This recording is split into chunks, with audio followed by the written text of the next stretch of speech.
January 28, 1986, 11:38 a.m. A cold Florida morning, a nation watching. 73 seconds after liftoff, everything changes. A flash, a fireball, a perfect blue sky torn apart, and then silence. Tonight, we revisit the day America lost 7 heroes. A day shaped by warnings ignored, pressure applied, and a single fatal flaw. This is the final flight of Challenger.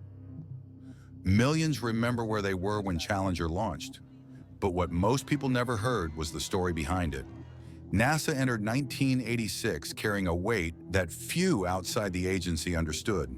The shuttle was sold as a marvel, a reusable spacecraft that could fly constantly, reliably like a commercial airliner to space. Congress expected 24 missions a year. The public expected space travel to become normal. And NASA, struggling for funding and support, felt obligated to deliver. But the reality behind the scenes was nothing like the public image. The shuttle was extremely complex, dangerously sensitive, and built on layers of engineering compromises. Delays piled up. Technical failures became routine. Every setback demanded justification. Every postponement threatened budgets and political confidence. This was the pressure cooker NASA was operating in as Challenger's launch date approached. And then came the cold. The kind of cold the shuttle was never tested for. The kind of cold that turns steel brittle and rubber rigid. Engineers at Morton Thiokol, the company responsible for the shuttle's solid rocket boosters, saw the danger instantly. Their fear centered on a small, overlooked component, the O-ring. A simple rubber seal designed to keep 5,000-degree exhaust gases trapped safely inside the rocket. But those O-rings had already shown troubling signs on earlier missions. Scorch marks, erosion, soot trails. They were sensitive and fragile. In freezing temperatures, they lost flexibility completely. As the temperature plummeted into the teens hours before launch, Thiokol engineers panicked. They held an emergency meeting and urged NASA in the strongest possible terms, do not launch. For a moment, it seemed like common sense might prevail. The engineers were unanimous. The data was clear. The risks were enormous. But NASA pushed back hard. They wanted proof that the conditions were unsafe, not just warnings, and they wanted that proof immediately. Under intense pressure, Thiokol executives overrode their own experts. With shaky voices, they reversed their position and approved the launch. The engineers, furious and helpless, watched their concerns get swept aside. One of them wrote in his notes that night, "This is the wrong decision." It was a quiet sentence that carried the weight of 7 lives. Meanwhile, Challenger's crew had no idea that a behind-the-scenes fight had taken place.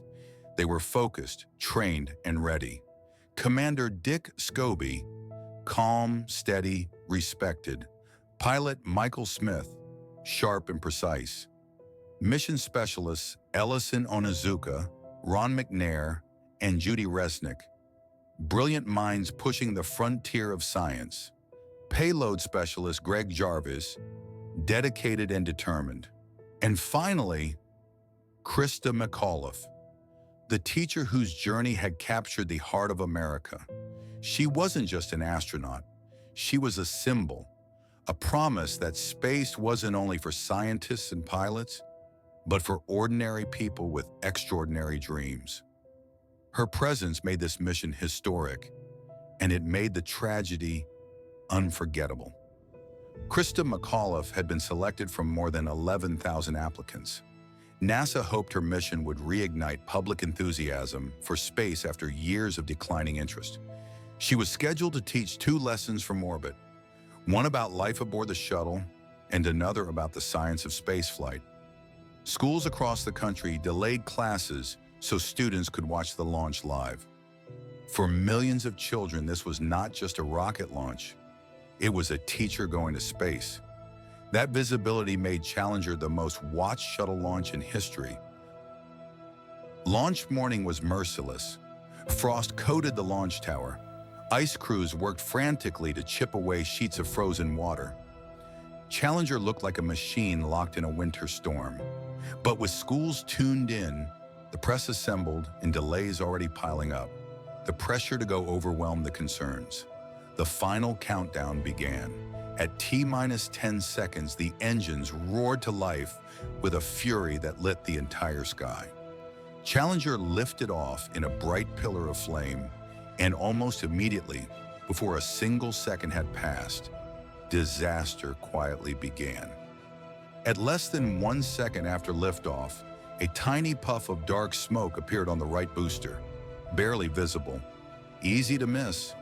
That puff was the right O-ring failing. Hot gas, hotter than lava, leaked through a gap no wider than a paperclip. It burned silently, eating away at the steel around it. Inside the cockpit, the crew felt nothing out of the ordinary. Mission Control saw nothing unusual on their screens. The world continued holding its breath, unaware that Challenger had already been fatally wounded. As Challenger climbed higher, the damage escalated. At 36 seconds, the shuttle hit max Q, the moment of maximum aerodynamic stress, and shuddered violently. The flame in the booster joint grew from a leak into a blowtorch. At 58 seconds, it punched a hole in the external tank. Liquid hydrogen began pouring out into the airstream, turning the shuttle into a flying bomb. Yet the crew pressed on, following their training, their voices calm, their mission unfolding like any other. Then, 72 seconds. A bright flash. Sensors spiked. The external fuel tank collapsed. And at 73 seconds, Challenger tore apart in a violent explosion that painted the sky with fire. The booster trails spiraled away like broken spears. Debris scattered across the Atlantic. Viewers everywhere watched in horror as the sky itself seemed to split in half. It was the moment that stopped the world. Live on television. For decades, many believed the astronauts died instantly, but evidence later revealed a far more heartbreaking truth. The crew cabin survived the explosion almost entirely intact. Emergency oxygen systems had been activated manually. Switches flipped by human hands. The astronauts were alive, aware, fighting.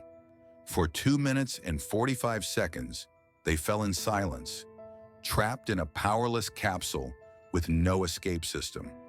They hit the ocean at over 200 miles per hour. The impact was unsurvivable. 7 extraordinary lives were gone.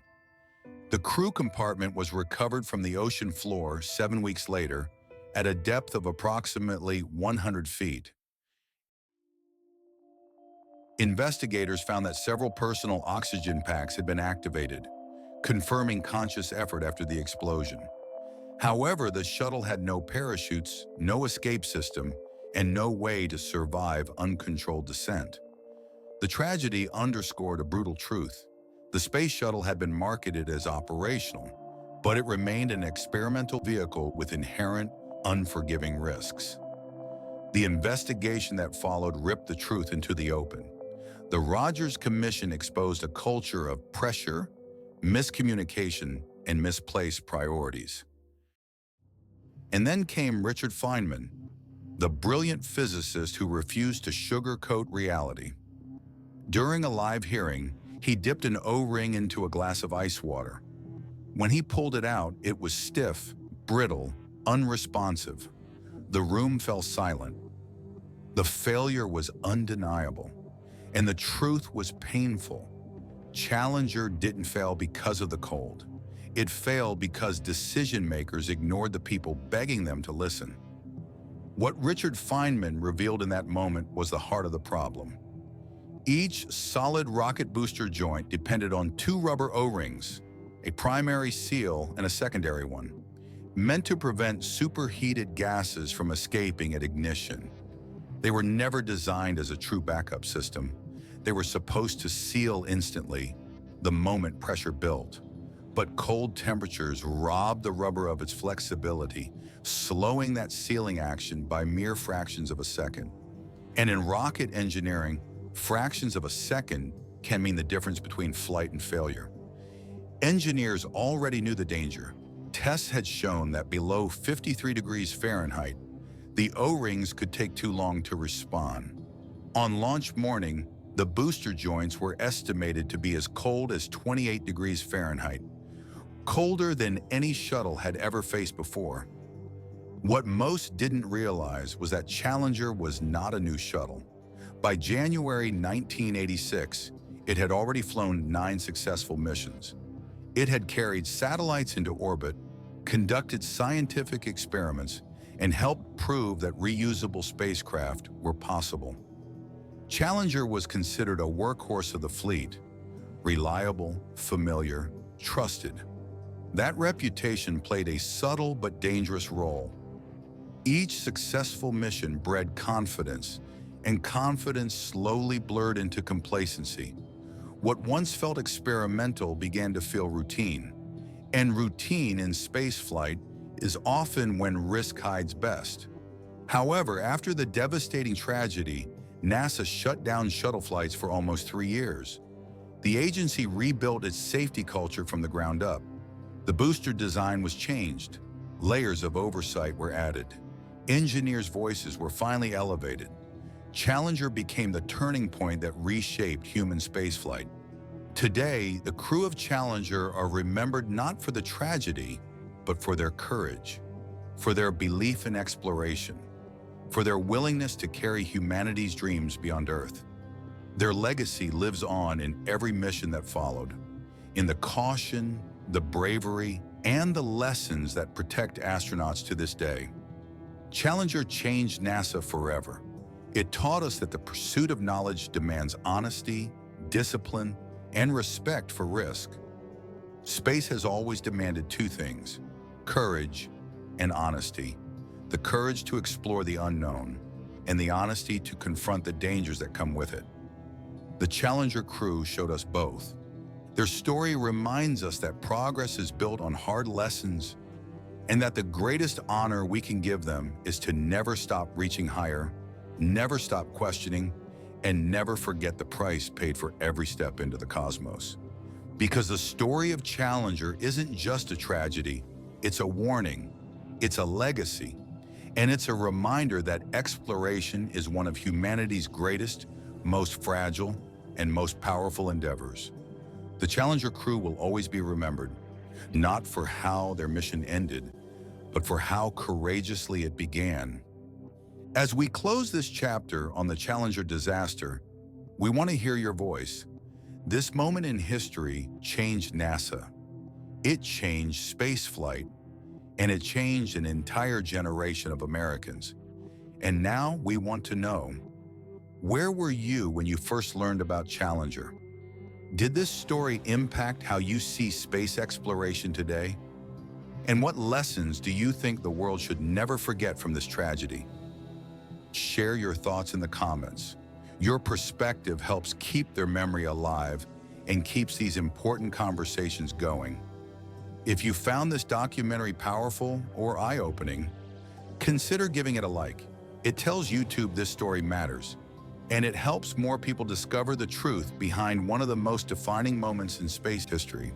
Make sure you subscribe to the channel and turn on notifications so you never miss the next story, because this is just the beginning.